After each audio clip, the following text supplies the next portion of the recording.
Hello students, you are welcome on Scientific Path. Today we will study about the virus.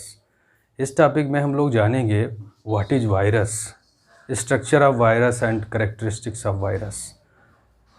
इसके बाद में जो हमारा नेक्स्ट टॉपिक आएगा, जो अगला वीडियो आएगा, उसमें हम लोग बात करेंगे वायरस और बेसिकली जो एग्जाम्पल लेंगे वायरस का वो रहेगा हमारा HIV ads.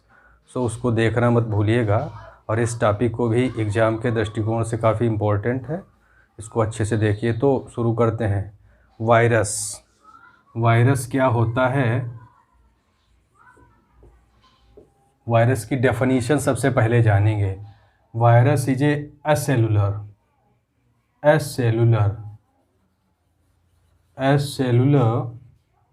Obligate parasite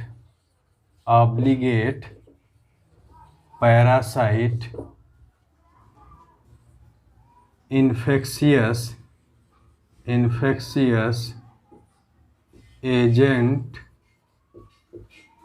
link between living and non-living।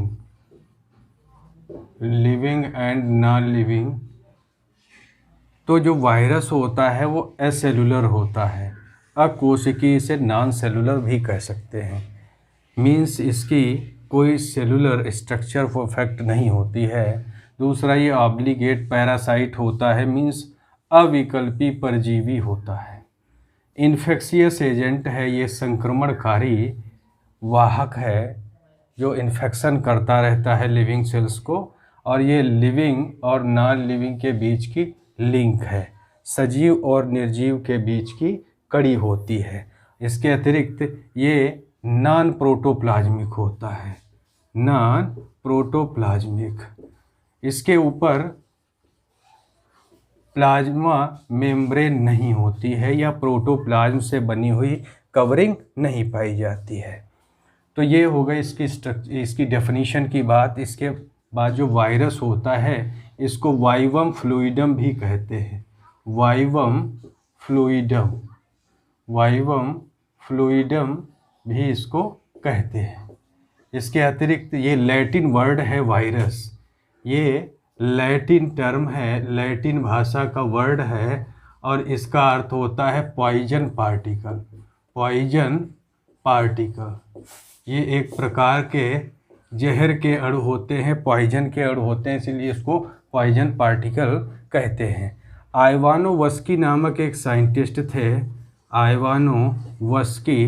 इन्होंने 1892 में वायरस की डिस्कवरी की, वायरस की खोज की। और इन्होंने वायरस की जो डिस्कवरी की थी वो TMV या टोबैको मोज़ेक वायरस के रूप में की थी। तंबाकू का जो प्लांट होता है उसमें इन्होंने चितेरा नामक रोग फैलाने वाले वायरस को TMV नाम दिया और उसके रूप में इसकी खोज की।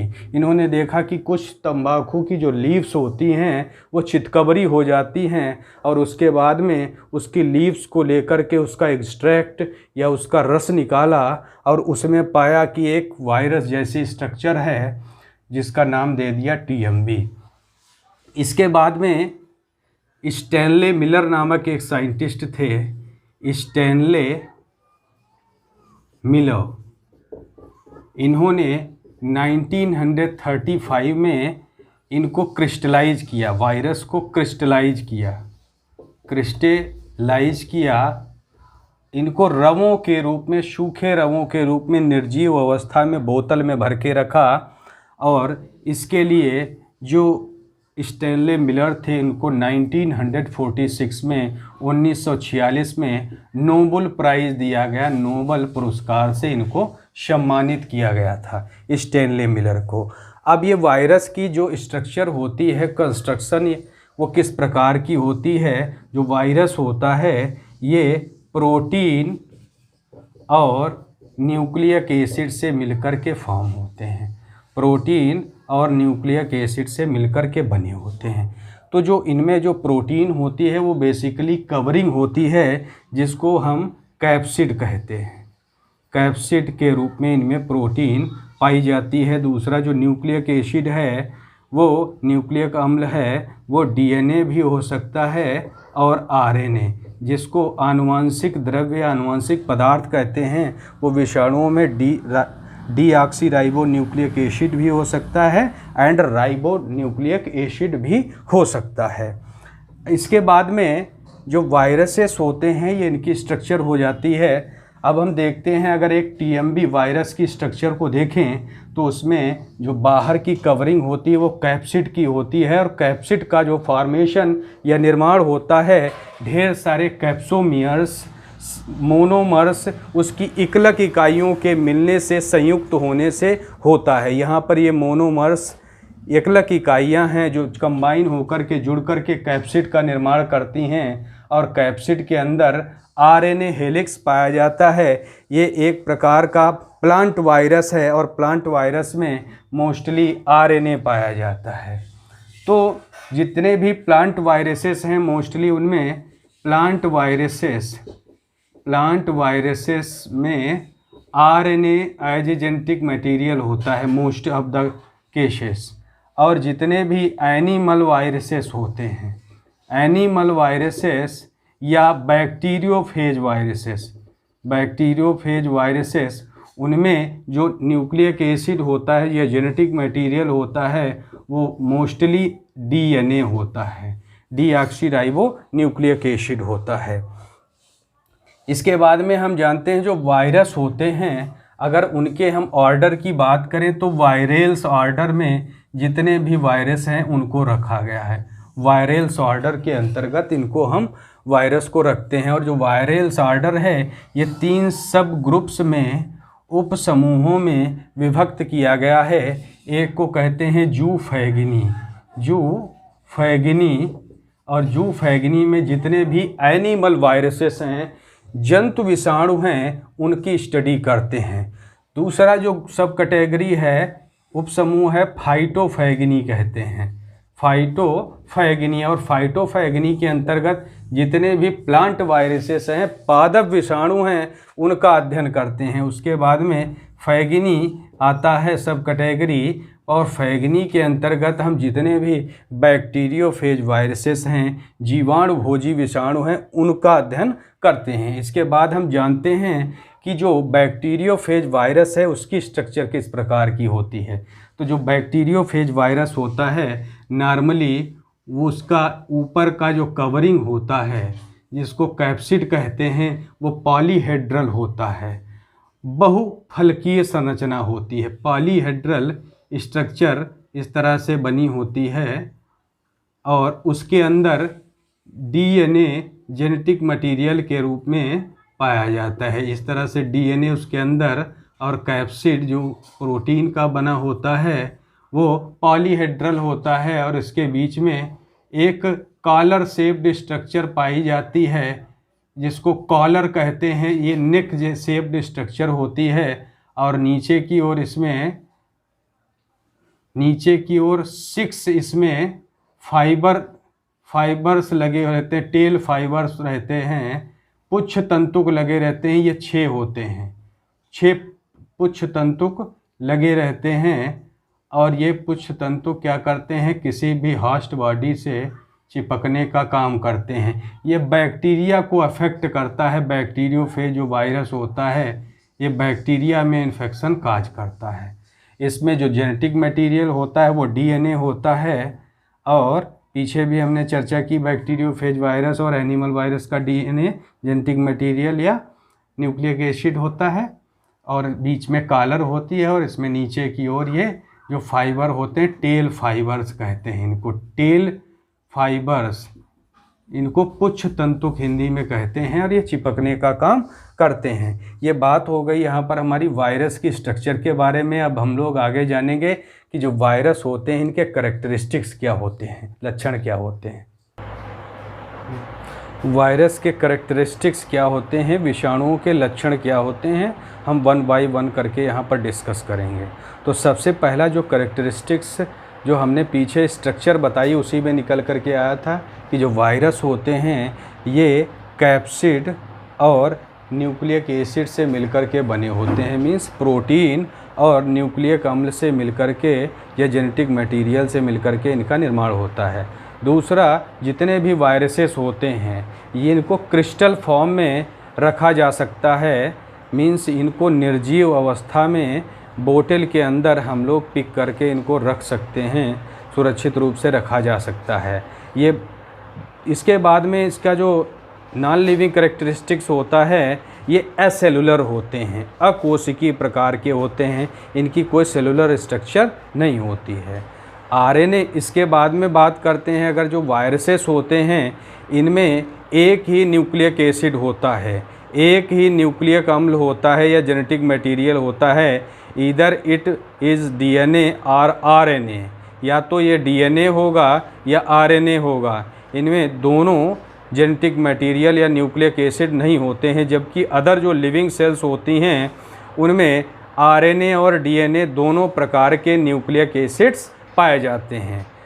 और इसके बाद में इसके यूनिक कैरेक्टरिस्टिक्स की बात करें अगर हम, तो इसमें भी जो मेटाबॉलिक एंजाइम्स होते हैं वो नहीं पाए जाते हैं। जितने भी उपापचयिक एंजाइम्स होते हैं अदर लिविंग सेल्स में पाए जाते हैं वो वायरस में नहीं पाए जाते हैं, इसलिए इसमें कोई भी बायोलॉजिकल एक्टिविटी या जैविक क्रिया नहीं होती है। उसके बाद जो वायरसेस होते हैं ये जितनी भी लिविंग सेल्स होती हैं उनमें ही एक्टिव रहते हैं, निर्जीव सेल्स या नॉन लिविंग सेल में ये सक्रिय नहीं रहते हैं और उनमें रिप्रोडक्शन की प्रोसेस या जनन की क्रिया नहीं होती है। जितनी लिविंग सेल्स हैं उन्हीं में ये पोषण, न्यूट्रिशन और रिप्रोडक्शन की प्रोसेस करते हैं।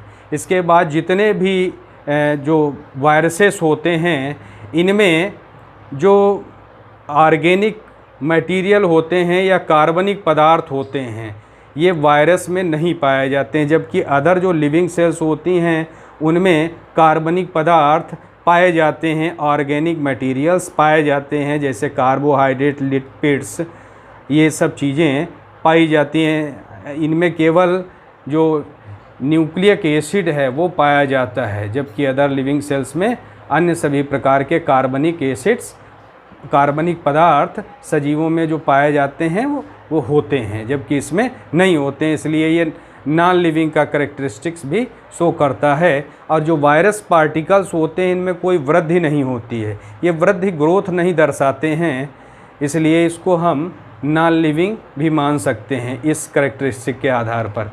इसके बाद में जो वायरसेस होते हैं इनमें डुप्लीकेशन या द्विगुणन, और इनमें जो डुप्लीकेशन का प्रॉपर्टी होती है और प्रोटीन सिंथेसिस, प्रोटीन के संश्लेषण का जो गुण होता है वो लिविंग सेल के जैसा ही होता है।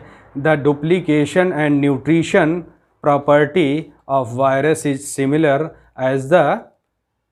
As in the living cell, जैसे सजीव कोशिकाओं में। तो इस तरह से ये आज का हमारा टॉपिक हुआ। इसमें हम लोगों ने स्टडी की कि जो वायरस होते हैं उनकी स्ट्रक्चर किस प्रकार की होती है और ये कैसे डिजीज काज करते हैं, इनके कैरेक्टरिस्टिक्स क्या होते हैं। जो अगला हमारा टॉपिक आएगा नेक्स्ट वीडियो, उसमें हम लोग बात करेंगे कि जो वायरस होता है बेसिकली HIV वायरस या एड्स वायरस क्या है और उसकी स्ट्रक्चर के बारे में बताएंगे, और कोविड-19 पर डिस्कस होगा, तो उसे देखना मत भूलिएगा। इस वीडियो के बारे में बताइएगा ये कैसा रहा, और हमारा वीडियो जो है अधिक से अधिक लाइक करिए और शेयर करिए। So we will meet on the next topic.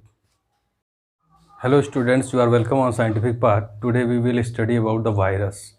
इस टॉपिक में हम लोग जानेंगे what is virus, structure of virus and characteristics of virus.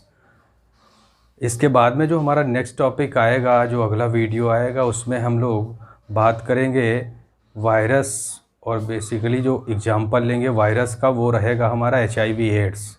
सो उसको देखना मत भूलिएगा, और इस टॉपिक को भी एग्ज़ाम के दृष्टिकोण से काफ़ी इम्पोर्टेंट है, इसको अच्छे से देखिए। तो शुरू करते हैं। वायरस क्या होता है, वायरस की डेफिनेशन सबसे पहले जानेंगे। Virus is a cellular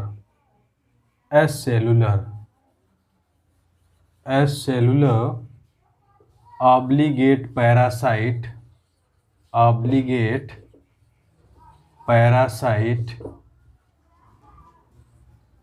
infectious infectious agent link between living and non-living।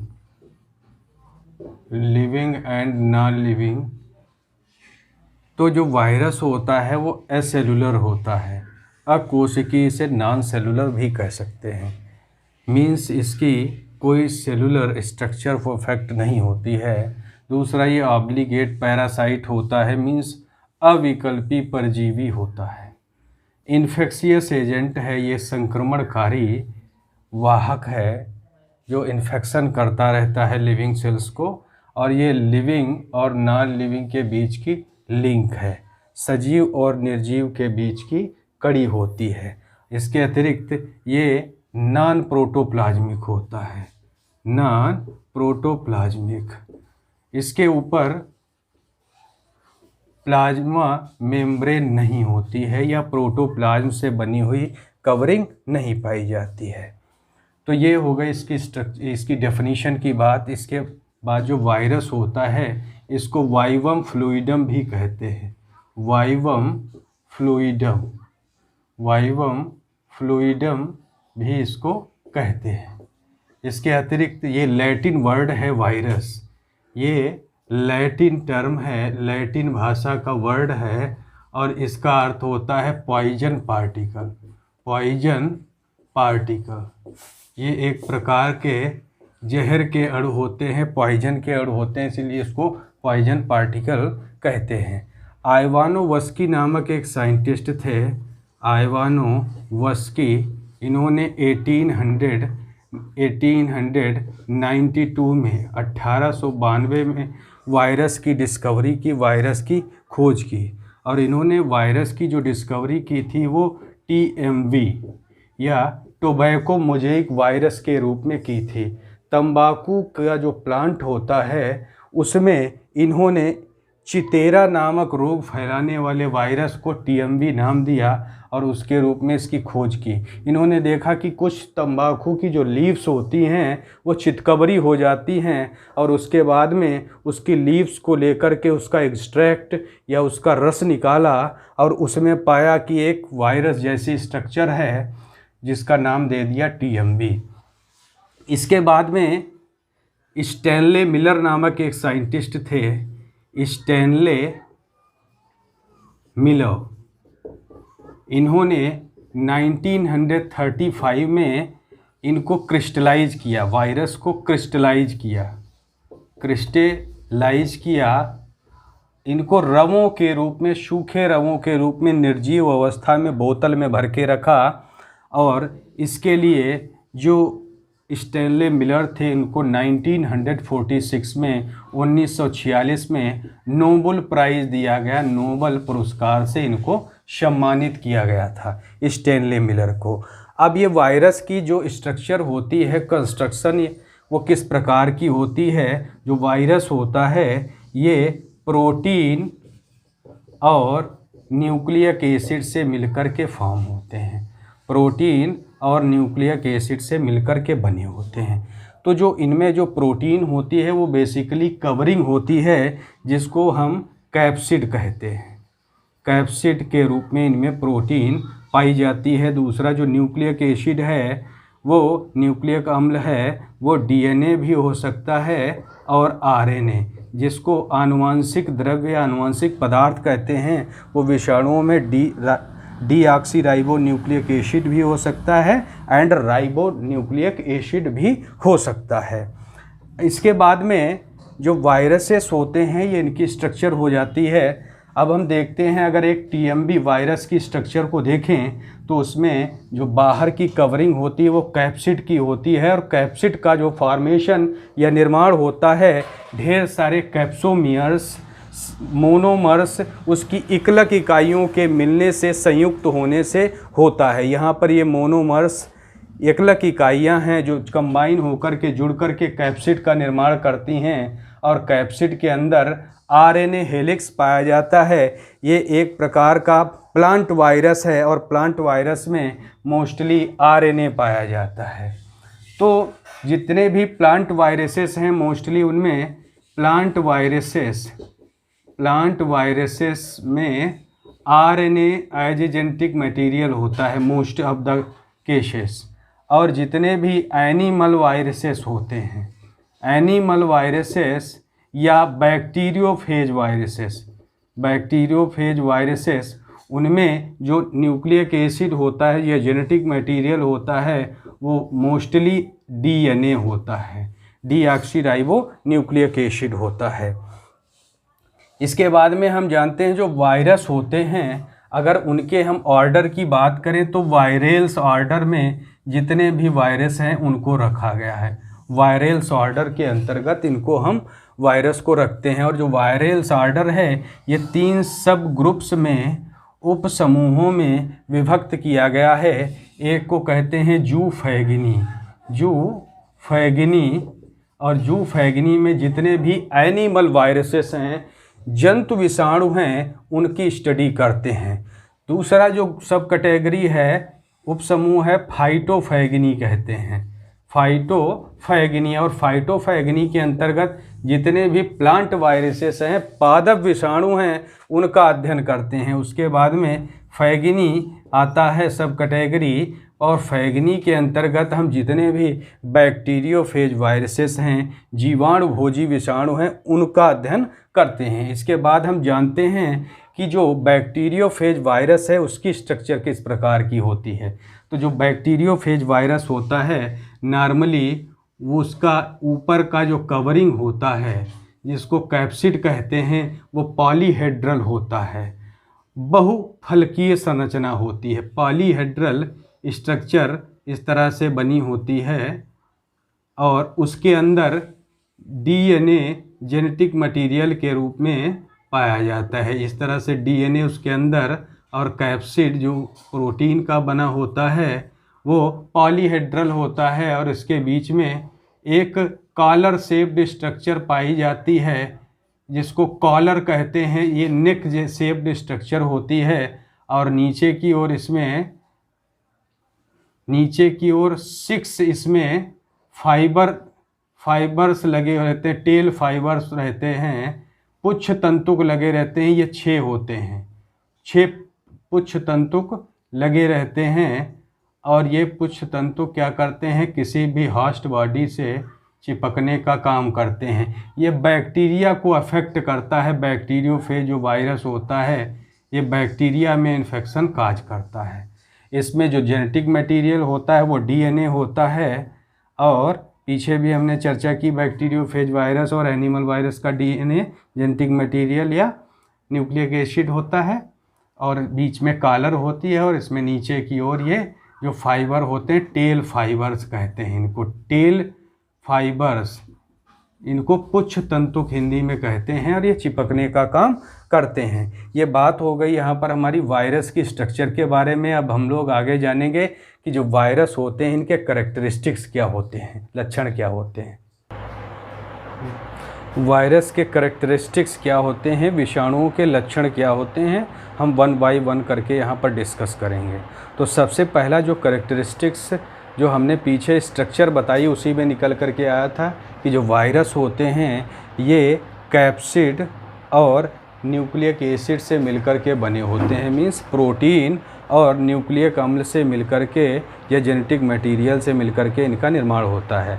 दूसरा, जितने भी वायरसेस होते हैं ये इनको क्रिस्टल फॉर्म में रखा जा सकता है, मीन्स इनको निर्जीव अवस्था में बोतल के अंदर हम लोग पिक करके इनको रख सकते हैं, सुरक्षित रूप से रखा जा सकता है।